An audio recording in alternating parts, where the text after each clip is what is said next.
राम और अनेक पुण्य पुरुषों का पवित्र वर्णन में ऐसे जीव कांड में जीव का पुराण है। किसका?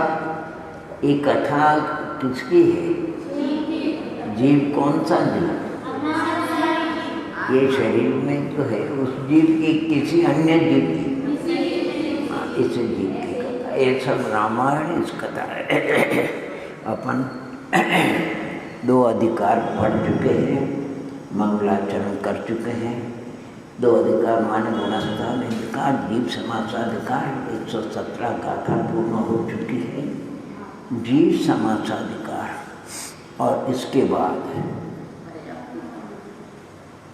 पर्याप्ति अधिकार आता है। इसमें पर्याप्त यानी नाम कर्म के अंदर 2 प्रकृति, एक पर्याप्त नाम कर्म और एक अपर्याप्त नाम। अपर्याप्त नाम कर्म का उदय होता है, उसकी उम्र इतनी छोटी होती है कि पर्याप्त के पूर्ण होने का काल ज़्यादा और उसकी जिंदगी का काल अल्प। इसलिए एक भी पर्याप्त उसकी पूर्ण नहीं हो पाती, उसके पहले ही उसका मरण हो जाता है। और जिसके पर्याप्त नाम कर्म का उदय होता है उसकी क्रमशः 1 इंद्रिय तो 4 पर्याप्त, 2 इंद्रिय तो 5 और 3 इंद्रिय तो पंचेंद्रिय शनि तो 6 पर्याप्त, 2 इंद्रिय से लेकर शनि तक 5 और शनि के 6 पर्याप्त। यानी पर्याप्त नाम कर्म के उदय से वो जीव जन्म लेता है। अंतर्मूर्त में उसकी शक्ति की ऐसी पूर्णता हो जाती है और क्रमशः ये बात सबसे पहले आहार पर्याप्त की पूर्ण, फिर शरीर, फिर इंद्रिय श्वासोच्छ्वास, फिर भाषा और फिर मन पर्याप्ति। प्रत्येक पर्याप्त के पूर्ण होने का काल अंतर्मूर्त, लेकिन पूर्व से उत्तर के पर्याप्त में अधिक काल लगता है। और शक्ति जब पूर्ण हो जाती तब वहाँ के परमाणु फिर शरीरादि रूप, रक्तादि रूप, कठोर अवयव रूप, फिर इंद्रिय के आकार रूप, इनके द्वारा विषय के ग्रहण करने रूप, और फिर श्वासोच्छ्वास माने जो आवर्णा के परमाणु उसको ग्रहण करना और छोड़ना, और फिर जो शब्द भाषा वर्णा है और तालु यानी भाषा शक्ति की पूर्णता। अभी शरीर तो बहुत टाइम लगेगा और मन, द्रव्य मन वो भी पूर्ण हो जाता, मन पर्याप्ति। ऐसे पर्याप्त अपर्याप्त नाम कर्म का यानी 6 पर्याप्तियों का आचार्य भगवंत ने बहुत सुंदर वर्णन किया। इस पर्याप्त अधिकार में एक बात आई, इस संसार चतुर्गति रूप संसार में परिभ्रमण करते हुए इस जीव ने अंतर्मूर्त में अर्थात 48 मिनट के भीतर नाड़ी का एक बार चलना, ये नाड़ी ये श्वास तो 15 बार ही चलता है 1 मिनट में, किसी का और भी कम ज़्यादा हो सकता है। ये नाड़ी स्वस्थ पुरुष की 1 मिनट में 78 बार चलती है। एक बार चलने में 18 बार जन्म और मरण होता है। एक 48 मिनट के अंदर 3373 बार ये नाड़ी चल जाती है। तो कहते 3685 बार चलने में एक जीव क्रमशः यानी 66,336 बार जन्म लेता और मरण को प्राप्त होता है। उसका ब्यौरा दिया है। अर्थात एक इंद्रिय में 66,132 बार जन्म मरण करता है। 2 इंद्रिय में 80 बार, 3 इंद्रिय में 60 बार, 4 इंद्रिय में 40 बार और पंचेंद्रिय में 24 बार। जो पंचेंद्रिय के 24 क्योंकि लब्ध पर्याप्तक अवस्था सिर्फ 2 गति में होती है, मनुष्य और देवनारियों को नहीं होती है। मनुष्य लब्ध पर्याप्तक समोक्षण होते हैं। तो वो 24 जो भाव बताए हैं कहीं प्रिंट में अशुद्ध हो सकते। 24 भाव को उन्होंने नपुंसक, अरे ये तो सभी नपुंसक है। 66,336 बार जन्म मन करने वाले नारद समुच्छन नपुंसक, ये नपुंसक ही होते द्रव्य और भाव से, यानी इनमें स्त्री पुरुष कोई नहीं होता है। तो जो 24 भवे उसमें त्रिंच जो पंचेंद्रिय है, सैनी और असैनी 2 प्रकार के होते हैं, 8 सैनी के और 8 असैनी, ऐसे 16। और मनुष्य जो लब्ध पर्याप्त होता आर्यखंड में, पत्नी आदि में होता है, उनके 8 भव। तो जो एकेंद्र के 66,132 बार जन्म मरण बताया, उसका भी ब्यौरा खुलासा करते हैं आचार्य भगवान। एक के वो 11 भेद करते हैं, पृथ्वी कायिक, जल कायिक, अग्नि कायिक और वायु कायिक। वनस्पति में 2 भेद है, प्रत्येक और साधारण। प्रत्येक बादल है, साधारण जो है वो सूक्ष्म बादल दोनों। इस प्रकार ये 5 हो गए, पृथ्वी कायिक, जल कायिक, अग्नि कायिक, वायु कायिक और साधारण वनस्पति कायिक। ये बादल शरीर वाले भी होते हैं, तो सूक्ष्म शरीर 10 हो गए। और प्रत्येक वनस्पति 2 प्रकार की सप्रति, अपने उसमें कोई भेद नहीं करना, केवल एक भेद रखना, प्रत्येक वनस्पति। ऐसे कुल कितने हो गए? 11। एक माने एक पर्याय में 6012 बार जन्म लेता और मरण करता है क्रमशः। तो अब 11 को 6012 से गुना करोगे तो 66,132 बार। अनेक पृथ्वी का एक सूक्ष्म और बादल, जल का एक सूक्ष्म और बादल, अग्नि का एक सूक्ष्म और बादल, वायु का एक सूक्ष्म और बादल, साधारण वनस्पति सूक्ष्म और बादल, और प्रत्येक वनस्पति। यानी जो सबसे जघन्य अवगाना, कल अवगाना की चर्चा चली कि नहीं चली? यानी पृथ्वी कायिक सबसे जघन्य की बात है। बाकी पृथ्वी कायिक में भी जघन्य, मध्यम, उत्कृष्ट प्रकार की अवगाना सब में होती। तो जो साधारण वनस्पति है उसमें भी जो सूक्ष्म है, सूक्ष्म जब 6012 बार जन्म, 11 बार जन्म मरण कर चुका, और जब 6000 बार जन्म लेता है, उस समय आचार्य भगवंत कहते कि सबसे छोटी अवगाना, यानी जन्म के समय तो आय चतुर्श होती है, यानी लंबाई ज़्यादा और चौड़ाई कम होती है, वो भगवान के ज्ञान की इतनी छोटी अवगाना। और दूसरे समय में सब चतुर्श जितनी लंबाई चौड़ाई होती उतनी बड़ा। और तीसरे समय में तो गोल कोने भी नहीं रहते। तो तीसरे समय में सबसे जघन्य अवगाना उसी जीव को, जघन्य अवगाना उसी जीव को प्रथम समय में जघन्य ज्ञान, पर्याय ज्ञान, नित्य उद्घाटित निरावरण, एक समय के लिए अभी तक पर्याय समास घटते घटते घटते एक समय के लिए पर्याय ज्ञान, और दूसरे समय में फिर वृद्धि को प्राप्त होने लगता है। एक अगर उसके ऊपर आवरण हो जाए पर्याय ज्ञान के ऊपर, तो जीव का अस्तित्व समाप्त हो जाए। जघन्य उपाद योग स्थान भी उसी को बताया, यानी जघन्य। और सबसे बड़ी अवगाना आपको कल बता दी, रागो मच्छ के होती है, और 16 प्रकार के जीवों का भी आपको परिचय कराया। उसमें देखो, यानी इसकी कहते हैं कि इसकी रचना हवाई संदृष्टि से उन्होंने समझाया। हवाई 64 अवगाना स्थानों से ऊपर के हवाई जहाज होते नहीं, यानी पंखे होते हैं और जिसमें लोग बैठते हैं, हवाई, उसका नाम रखा हवाई, यानी चील जब उड़ती है नहीं, ये पंखे और उसका। तो ऐसे उसमें 64 में 1 से लेकर के 42 स्थान तक जो है ऊपर के खंड में, जितने खंड है ऊपर के, कुल खंड की संख्या बताई उन्होंने, क्योंकि एक एक जीव माने पर्याप्त भी अपर्याप्त भी होता है। और जघन्य अवगाना, उत्कृष्ट अवगाना तो 16 जीव है, तो 16 पर्याप्त और अपर्याप्त 32 हो गए। 32 ही जघन्य अवगाना और 32 ही उत्कृष्ट, 64 हो गई। इसलिए एक एक जीव के 4-4 खंड है, यानी अपर्याप्त की जघन्य अवगाना, अपर्याप्त की उत्कृष्ट अवगाना, पर्याप्त की जघन्य अवगाना और पर्याप्त की उत्कृष्ट अवगाना। ऐसे उन्होंने 64, उसमें ऊपर के जो 42 स्थान है उसमें गुणकार है, जो यानी सूक्ष्म है उसमें आवली के संख्यात्मक भाग से पूर्व अवगाना से गुणा करेंगे तो उत्तर की जीव की अवगाना आ जाती। बादर स्थान में पूर्व की अवगाना से पल्ली के असंख्यात्मक भाग से गुणा करेंगे तो उत्तर की अवगाना आ जाती है। लेकिन जो 22 स्थान जो बताए श्रेणी के, उन 22 स्थानों में भूमकार नहीं है। अधिकार पूर्व की अवगाहना से कुछ अधिक उत्तर जीव की अवगाहना का वर्णन किया। उसमें आपकी हमारी अवगाहना भी कौन से नंबर में आते? जो पर्याप्त जीव है, पर्याप्त 2 इंद्रिय जीव, पर्याप्त 2 इंद्रिय जीव, अनुंधरी जगन्य अवगाहना। 3 इंद्रिय में कुंथु, 4 इंद्रिय में कान में क्या, कान मच्छ, और पंचेंद्रिय में सिक्त मत तंदुल।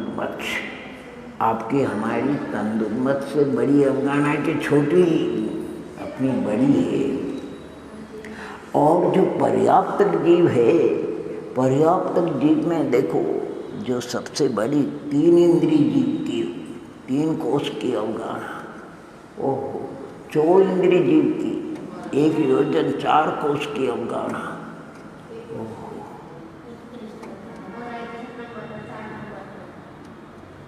2 इंद्रिय जीव शंख 12 कोष 12 योजन की, यानी 1 कोष 12 योजन ऐसी, और 4 इंद्रिय के एक योजन की यानी 4 कोष की, और 3 इंद्रिय की यानी 3 कोष की, और 1 इंद्रिय की जो कमल की डंडी होती है लंबाई में 1000 योजन से कुछ अधिक है। लेकिन पंचेंद्रिय अगर कोई है तो रागो मच्छ 1000 योजन लंबा, 500 योजन चौड़ा, 250 योजन होगा। तो अपनी अवगाहना तंदुल मत से तो बड़ी है, लेकिन जो 3 इंद्रिय अपर्याप्त जीव है, 3 कोष की अवगाहना वाले, उसकी अपर्याप्त अवस्था में भी हमसे कई बड़ी अवगाहना होती है। देखो तो सही, इसलिए उन अवगाहना के खंड में आप देखोगे सबसे पहले 3 इंद्रिय पर्याप्त अपर्याप्त दोनों, और 3 इंद्रिय से फिर 4 इंद्रिय, क्योंकि 3 कोष से 4 कोष, फिर 4 कोष से बड़ा माने शंख यानी 12, और उसके बाद 1 इंद्रिय की, और उसके बाद रागो मच्छ की अवगाहना अपनी तंदुल से बड़ी है, और 3 इंद्रिय जो पर्याप्त है उससे छोटी है अपनी अवगाहना भी, मध्यम अवगाहना मनुष्य की। क्या अवगाहना का वर्णन किया। तो यहाँ प्रकरण चल रहा पर्याप्त का 66,000 क्या भगवान केवली गम में सब जन्म मरण जन्म, और जो श्वास का 18वां भाग यानी ये नाड़ी चलती, इसका 18वें भाग में 18 बार जन्म और मरण। तो कोई आश्चर्य करेगा, हाँ नाड़ी के जो चलने का काल है 0.5 सेकंड में 1 बार चलती है, 0.5 सेकंड में कितनी, और 0.5 सेकंड में 18 बार जन्म मरण होता है। तो 0.5 सेकंड के अगर अपन पल बनावे तो 45 पल बना लो, पल माने सेकंड से भी कम होता है। और तो एक जो जगन्य से जगन्य उसकी 2.5 पल की बैठती है, 18 दूना 36, थोड़ा सा भैया 9 हो जाता है, तो 2.5 पल की उसको उम्र, 1 पल में संख्या आंवली होती है उसकी भी। और उसी लब्ध पर्याप्त जीव के भी त्रिभाग में आयु का बंध होता है, 8 अपकर्षक आते हैं पहले में दूसरे में, और नहीं बंधे तो अंत में जो भुज्यमान आयु है पल्ले का आंवली का संख्यात्मक भाग पर संबंधी उसके नियम से आयु बनती है। जन्म मरण जन्म, एक श्वास में 8-10 बार जन्म मरण है। छटाला में पढ़ते हैं, अन्य ग्रंथों में पढ़ते हैं। सबसे बड़ा दुख जन्म और मरण का है। अगर ऐसी जन्म मरण के दुखों से बचना है, ये रत्नत्रय की आराधना के अलावा और कोई साधन नहीं। जितने बचे से भी रत्नत्रय की आराधना से बचे। इस प्रकार ये पर्याप्त अधिकार यानी पुरुषार्थ वो करना जिससे जल्दी से जल्दी इन दुखों से छुटकारा। दुखों का सुनने से, चिंतन करने से रोंगटे खड़े हो जाते हैं। ये पर्याप्त अधिकार को आपको संक्षिप्त में बताया हमने। प्राणाधिकार आप सभी जानते हैं। प्राण, द्रव्य प्राण और भाव प्राण। मूल में 4 प्राण हैं, इंद्रिय प्राण, श्वासोच्छ्वास, आयु और बल प्राण। फिर उनके भेद कर दो तो 10 हो जाते हैं। कितने हो जाते हैं? एक इंद्रिय के अपर्याप्त अवस्था में श्वासोच्छ्वास नहीं होता तो 3 प्राण होते हैं। पर्याप्त अवस्था में उसके 4 होते हैं। जो पर्याप्त 2 इंद्रिय उसके 6, फिर 7, 8, 9 से पंचेंद्रिय के 10 प्राण। और ऐसा भी जीव है 14वें गुणस्थान वृत्ति, उनके कितने प्राण है बोलो? 14वें गुणस्थान वृत्ति। एक आयु प्राण है। आयु में भी कौन सी आयु? मनुष्य आयु, क्योंकि 14वां गुणस्थान देवायु में, तिरंचायु नरकायु में नहीं होता है। उसके पहले 13वें गुणस्थान में कायबल प्राण था, 2 थे। उसके पहले श्वासोच्छ्वास प्राण था, 3। उसके पहले वचन बल प्राण था, 4। अनंतों के भी 4 प्राण बताए। कितने? 4। क्योंकि 5 इंद्रिय संबंधी शास्त्रिक ज्ञान और 9 इंद्रियावन संबंधी शास्त्रिक मानस, ये उनके केवल ज्ञान होने पर नहीं होता है। आपके हमारे अभी कितने प्राण हैं? और एक प्राण में 19-20 होती तो तड़पते हैं। ये प्राण इसलिए कहा, प्राण का समझ में नहीं। प्राण का मतलब ऐसा उसमें लगाव होता है, ऐसा ममत्व होता है, ऐसी ग्रद्धि होती है कि उसमें जरा भी अंतर आता है तो ये जीव मछली के नहीं तड़पता है। मछली के लिए जल क्या है? जल प्राण है। मछली के लिए जल, अगर मछली से वो मछली जल इसके बिना तड़प जाती है, एक क्षण में तड़पती है। प्राण है, इन प्राणों की बिगर ये जीव तड़पता है। 19-20 होती श्वास लेने में। आयु के नीचे देखो अपने खिल रहे हैं, धरा धर गिर रहे हैं। ये प्राण है, इंद्रिय प्राण, शास्त्रिक लब्धि। इंद्रिय होते नहीं, द्रव्येंद्रिय और भावेंद्रिय। द्रव्येंद्रिय निर्वृत्ति उपकरण है। उपकरण 2 प्रकार का, बाह्याभ्यंतर। निर्वृत्ति भी 2 प्रकार की, बाह्याभ्यंतर और फिर लब्धि और उसका व्यापार, शास्त्रिक ज्ञान का व्यापार। ये 10 प्रकार। और इसके अतिरिक्त तो आचार्य और समझाते हैं 10 तो है ये। आप और हम, अगर शरीर है तो अन्न के बिना ये चलता नहीं, तो अन्न को प्राण का व्यवहार से, अन्न धन से आता है तो धन को प्राण के दिया, और धन बिना अर्थ के नहीं आता है तो अर्थ को प्राण कह दिया। अर्थ सुपुत्र कमा करके लाता है तो पुत्र को प्राण कह दिया। और जिसमें इसका ममत्व है, मूर्छा है, वो सब उसका प्राण है। किसी का स्वान में ममत्व है, किसी का तोते में ममत्व है, किसी का किसी में ममत्व, किसी का पुत्र में है, पुत्री में ममत्व है, किसी का धन में ममत्व है, किसी का मुद्रिका में ममत्व है। का पता नहीं कहाँ सब में ममत्व प्राण। अगर उसमें कुछ पुण्य पाप उदय से फेर फार होता है तो ये मछली का नहीं तड़पता है।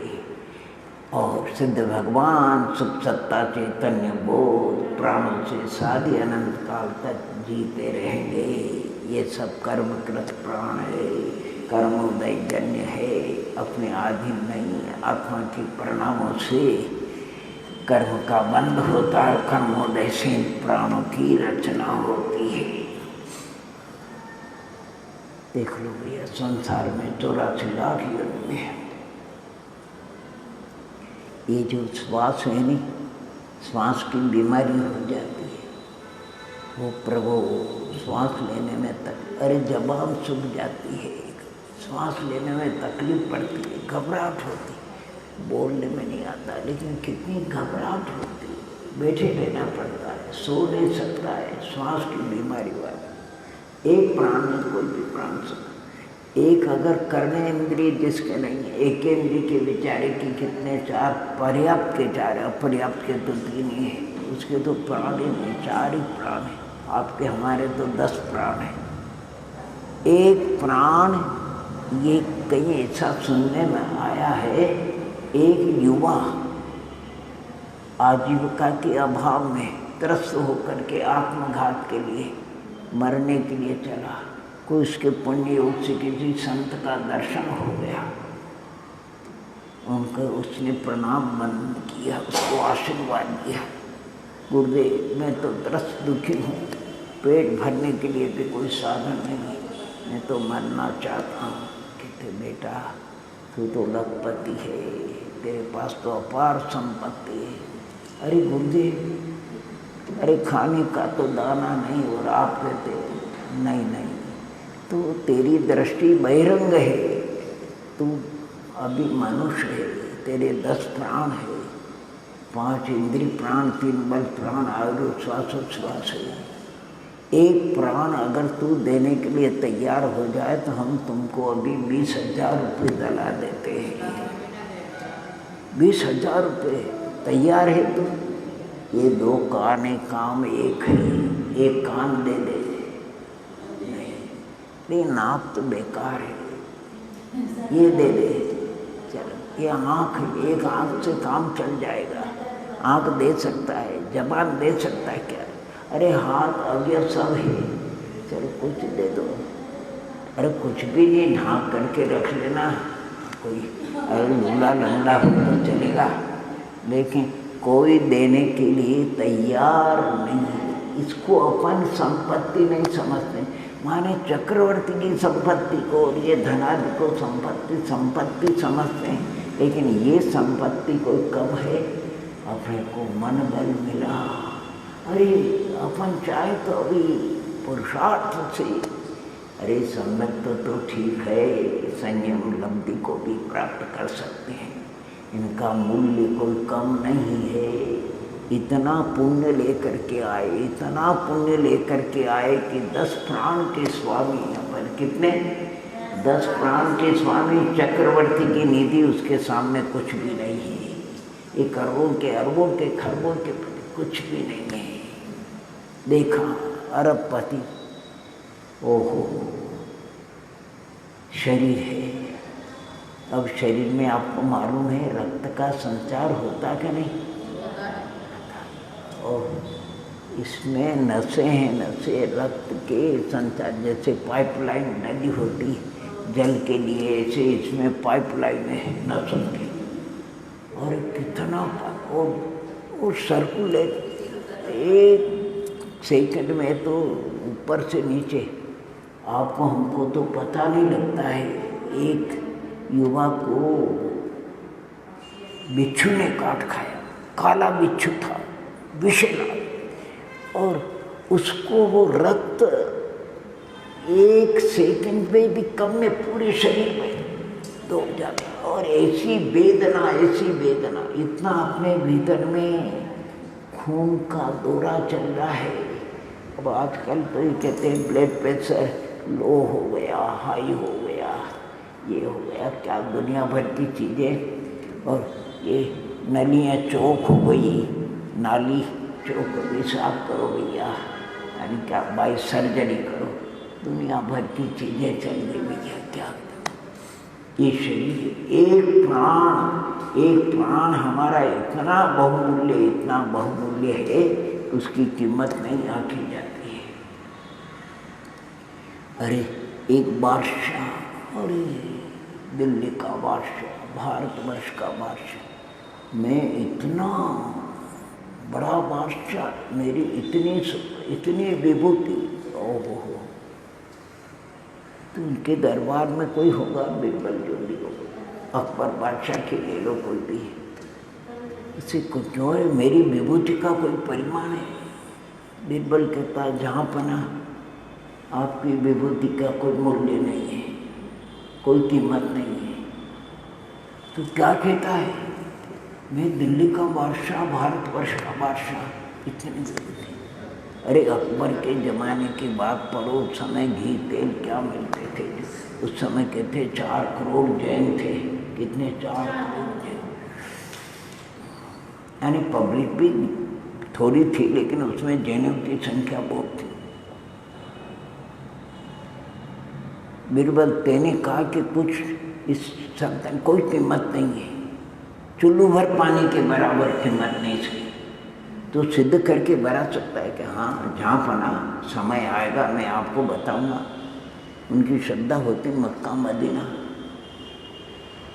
बीरबल ने कहा जहाँ पना एक बार मक्का मदीना यात्रा तो कर लो, हज कर लो, सुधर जाएगा आपका जीवन। हाँ बीरबल अच्छी बात बताई भैया। उस समय कहीं प्लेन ट्रेन नहीं थी, कैसे कैसे अफगानिस्तान मालूम घूम घाम करके कैसे सही ईरान वगैरह करके सऊदी अरब में वो उनका जो है मक्का मदीना का स्थान है। अब वहाँ रेगिस्तान है, प्यास लगी, तड़पने लगा, बारिश। बिरबल मेरे तो प्राण कंठ में जा रहे पानी की व्यवस्था। ये रेगिस्तान, यहाँ पानी का कोई एक बूंद भी पानी। अरे तो कुछ भी कर, मेरा आधा राज ले ले, लेकिन एक चुल्लू भर पानी मेरे को ला दे। बिरबल बहुत बुद्धिमान था, आधा। अब वो लघु शंका ने कष्ट होने लगा। अरे भैया इतनी तकलीफ है तो बचा है वो राज ले ले, और ये तकलीफ दूर कर दे। कहते जहाँ पना आपकी सल्तन की एक चुल्लू भर पानी की कीमत है, कोई कीमत नहीं है। जब शरीर आता है सब पड़ा रहता है। ये आप और हम खेल खेल रहे हैं, कुछ कीमत नहीं है। जब सामने मौत खड़ी होती है, चुल्लू भर पानी में चला जाता है।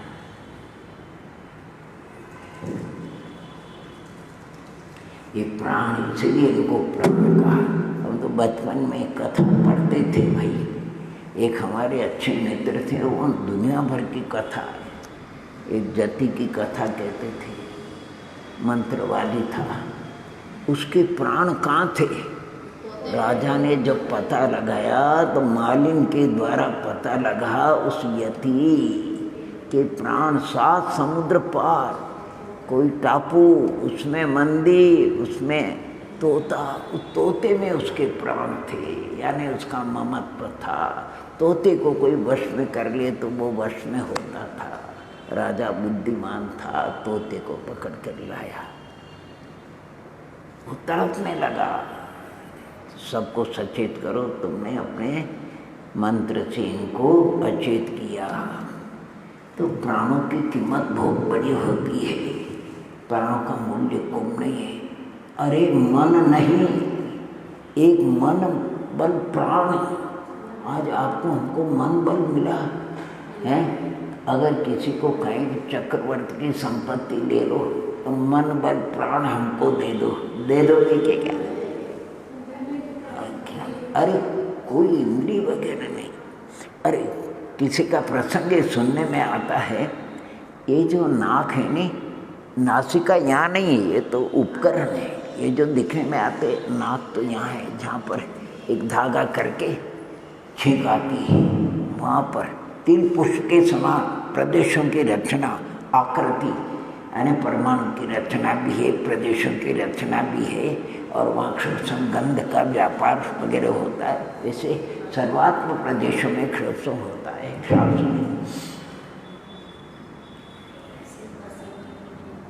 तो किसी ने कहा कि ये जो नाक तो बराबर रहेगी, आपको काम में आएगी, ये तो शोभा की चीज है, उपकरण है।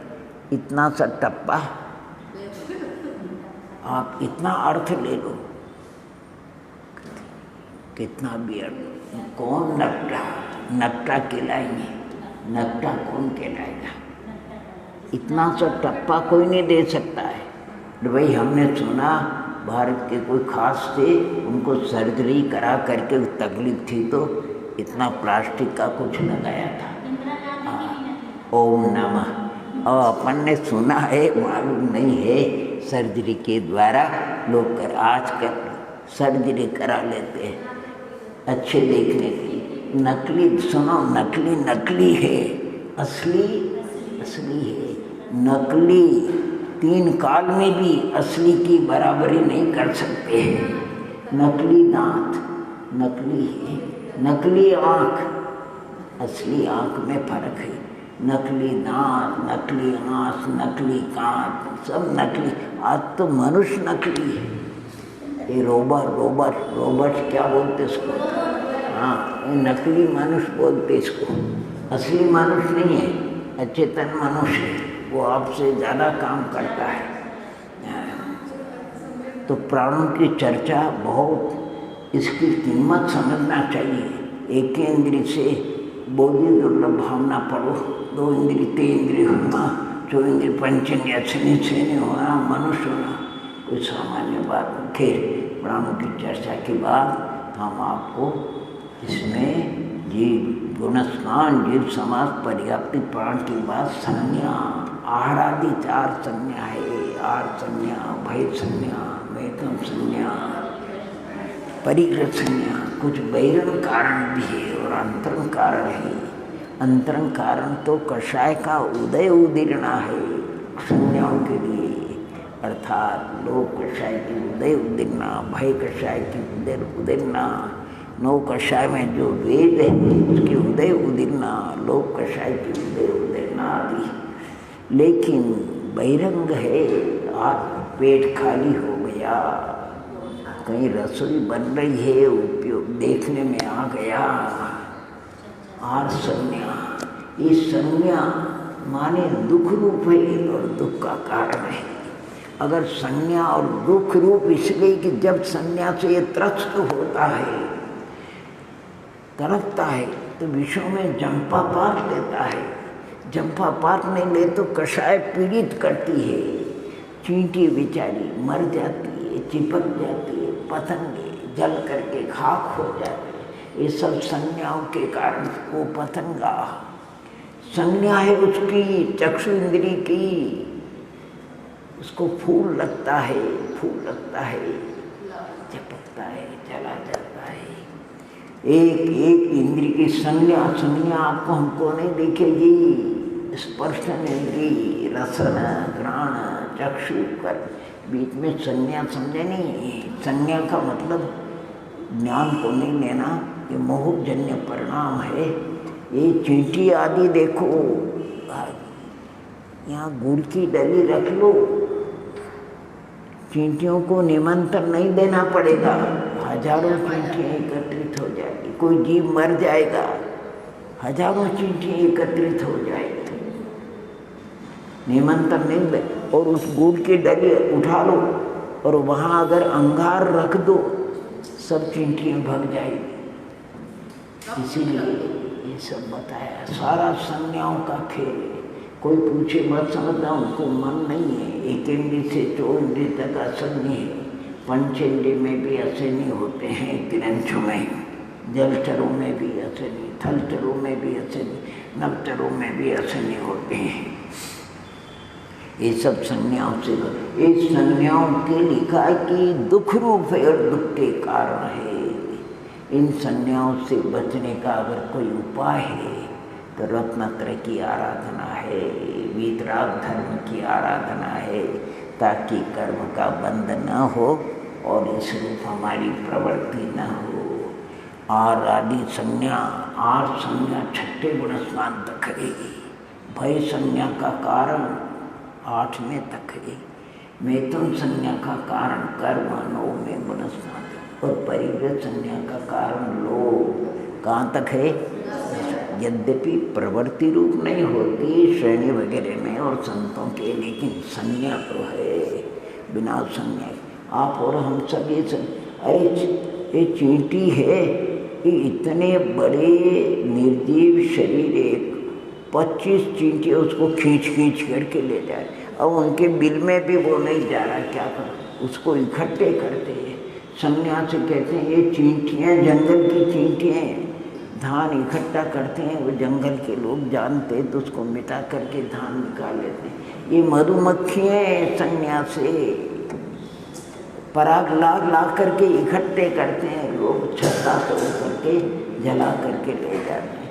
आप और हम सब संज्ञाओं से त्रस्त। प्रातःकाल उसका इलाज किया, अभी फिर करो, संज्ञाओं से त्रस्त हैं। चलो, संज्ञाओं का भी अभाव करना अपने को। यहाँ तक गुणस्थान जिस समास पर्याप्ति प्राण संज्ञा। अब मार्गणाओं का वर्णन करते आचार्य भगवान विस्तार से, यानी मार्गणा अन्वेषण खोज करना जीव की। इन 14 तो मूल है, अवान्तर भेद करो तो 74-94 कितने हो जाते और बहुत हो जाते हैं। गति 4 ही बताई, लेकिन नरक गति अरे 84 लाख मूल है।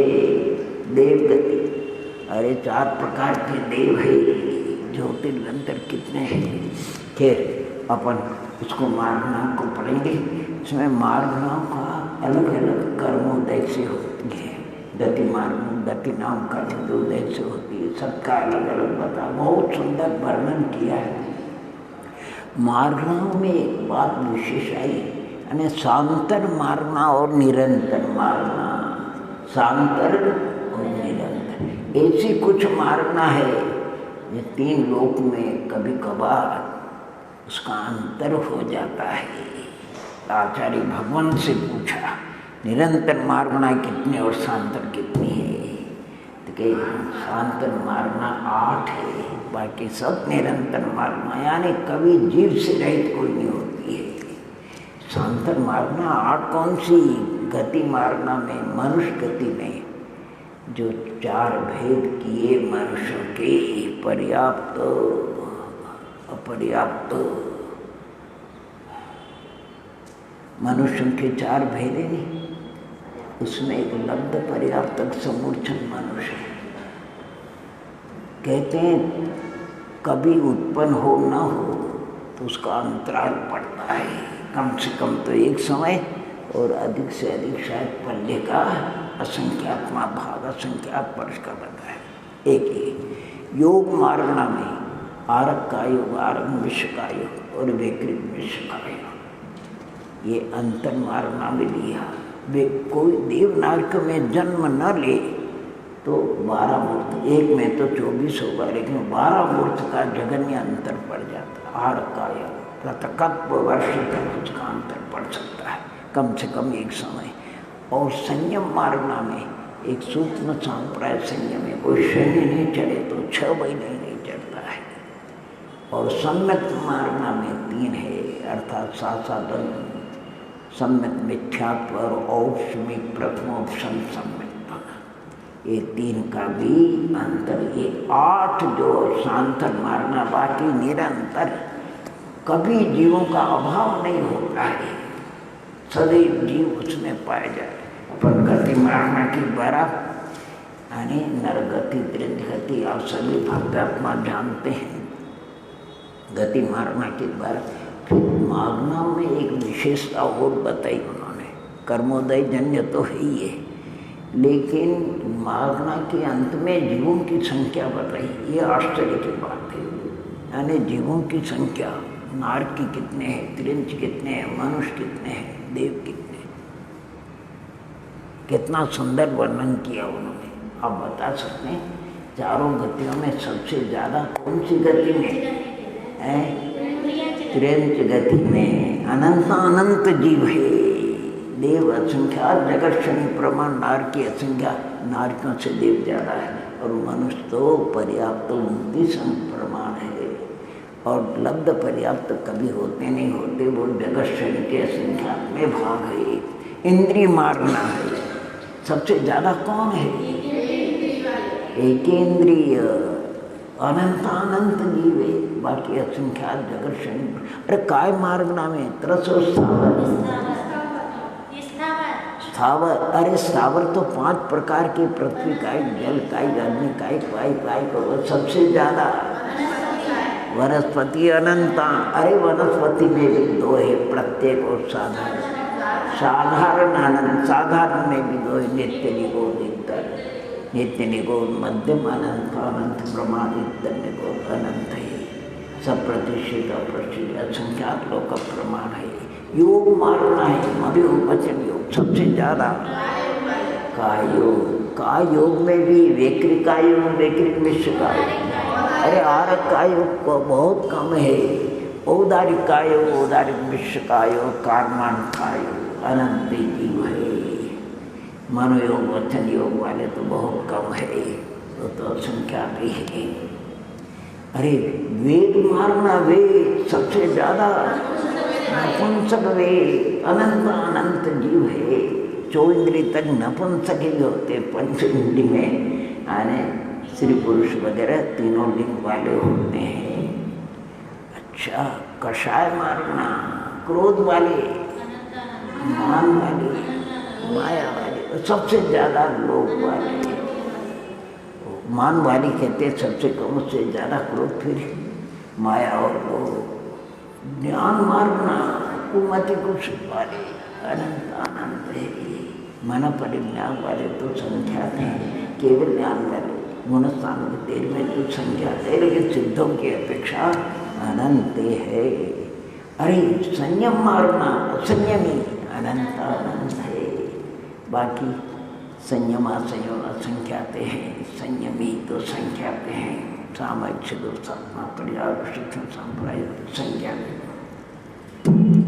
दर्शन मारना में अचक्षु दर्शन वाले अनंत। बाकी यथा योग्य लेना चाहिए। चक्षु दर्शन वाले असंख्यात जगर्षणी प्रमाण, अवधि दर्शन वाले भी केवल दर्शन संसार, लेकिन सिद्धों की अपेक्षा अनंत है। लेशा मारना, कृष्ण का पुट लेशा वाले अनंत अनंत है। पीर पद्म शुक्ल वाले असंख्यात है। भव्य मारना, भव्य अनंत अनंत है। अभव्य जगने युक्त अनंत ब्रह्मांड है। सम्यक मिथ्यादर्शी अनंत। साधन वाले तो पल्ले के संख्या, मनुष्य के बस कितने, शायद 52 करोड़, और तीसरे गुण 3 गति के जीव पल्ले के, मनुष्य 104 करोड़ है। संगनी मार्ग, असंगी जीव, असंगी जीव तो असंख्यात जगत। आर्क मार, अनारक, अनार्क जीव भी अनंत, लेकिन आर्क उससे अनंत गुण है। 3 समय तो एकम 2 3 बार आर्क। उपयोग, अंत में उपयोग का वर्णन करेंगे आचार्य भगवान। यानी ज्ञान दर्शन के व्यापार को, चेतना के व्यापार को उपयोग कहते हैं। छद्मस के उपयोग का व्यापार लंगड़ा है, आवरण वाला है, इसलिए क्रमश होता है। दर्शन का व्यापार, फिर ज्ञान का, दर्शन का, फिर दर्शन के बिना ज्ञान का व्यापार। केवली भगवान के निरावरण होने से ज्ञान दर्शन का, केवल दर्शन और केवल ज्ञान का व्यापार युगपथ होता है, युगपथ होता है। अंत में 20 पूर्णा के अंत में उन्होंने अंतर्भावाधिकार, किस मार्गना स्थान में, किस गुण स्थान में, वो कौन से स्थान संभव है, यानी इसको अपन 24 छाना जो कहते हैं, तो एक आलापाधिकार का है। किस किस गुण स्थान, मार्गना स्थान में जीव पर्याप्त निर्वृत्त, पर्याप्त उपलब्ध, पर्याप्त होते हैं। अंत में तो इतना बढ़िया वर्णन किया है अंत की गाथा, कि जो इस जीव को प्रमाण, नए निक्षेप, युक्ति, लक्षण आदि के द्वारा अगर इस जीव को जान लेता है, मार्गनाव के द्वारा, गुणस्थान के द्वारा, तो कहते वो नियम से अल्पकाल में रत्नत्रय की पूर्णता करके निर्वाण को प्राप्त हो जाता है। जीवकांड पढ़ने का फल भी बताया 734 में गाथा में, कि कुछ मार्गनाव का अपन 4 दिन में और उसका चिंतन करेंगे। यानी विशेषता है, जैसे ज्ञान मार्गनाव में शुद्ध ज्ञान का वर्णन, पर्याय पर्याय, शब्द हानि वृद्धि का वर्णन, अवधि ज्ञान पूर्व, द्रव्य ठेठकाल भाव का वर्णन है, कई 23 वर्ग नाम का वर्णन है, जीवों की संख्या है, योग मार्गना आदि जो भी हो, अपन उसका अच्छी तरह से, यानी बस वैसे तो वस्तु स्वरूप तो अगाध है, अगाध है, और आचार्य भगवंत का ज्ञान भी अगाध। अपन तो जितना बन सकेगा उतना चिंतन मनन करेंगे, और उसका सबका सार यही है कि हम, इसलिए अहिंसा आदि धर्मों के लिए लिखा है। जीव क्या कहते, अहिंसा आदि का जो पालन होता है, दया दया सब ही कहे, दया न जाने को, जीव जाति जाने बिना दया कहाँ से हो। अरे दया जब तक, इसलिए तो हमको घबराहट होती है, अब क्या होता है, पहले तो समझ नहीं थी और अब समझ आ गई कि एक बार पंखा घूमता है तो असंख्यात वायुकायिक जीवों की हिंसा होती है। एक जल की बूंद में इतना हिंसा होती है। तरस हिंसा को त्याग रथा थावर न संगाए, घबराहट होती है। अरे कोई चींटी के शरीर में निगोदिया है क्या नहीं? अरे उनके शरीर में उसके तो ठीक है निगोदिया जीव और उनकी विराधना होती है। इसलिए कब भी होता है लाइट का ये इलेक्ट्रिक जहाँ से उत्पन्न होती है, कई और कौन देवी थी साधना यहाँ कई इंदिरा सागर वहाँ चले गए वो भैया, वो चक्कर आ गए भैया कैसे विद्युत एक वो क्या जो फल्स वो चाहे कौन से की हो, चाहे जल विद्युत हो, कौन से बनने वाले हो, जिसको घबराहट कांप जाता है जीव जाति कहाँ से। इसलिए जीवों की जाति को जानना भी बहुत जरूरी है। जो भव्यात्मा जान लेता है उसका विवेक की आँख खुल जाता है, वो प्रवृत्ति करेगा। और संतों को भी प्रवृत्ति करना पड़ता है, उनको आराध्य चर्या कर, उनको भी विहार करना पड़ता है। लेकिन विहार करते हुए भी आगम के अनुकूल उनकी चर्या होती है, इसीलिए वो तरस और स्थावर हिंसा से बच जाते। आपको हमको तरस हिंसा से तो बचना ही है और स्थावर हिंसा से भी जितना बचे उतना बचना चाहिए। इन्हीं मंगल भावना के साथ में ओम नमः ओम नमः ओम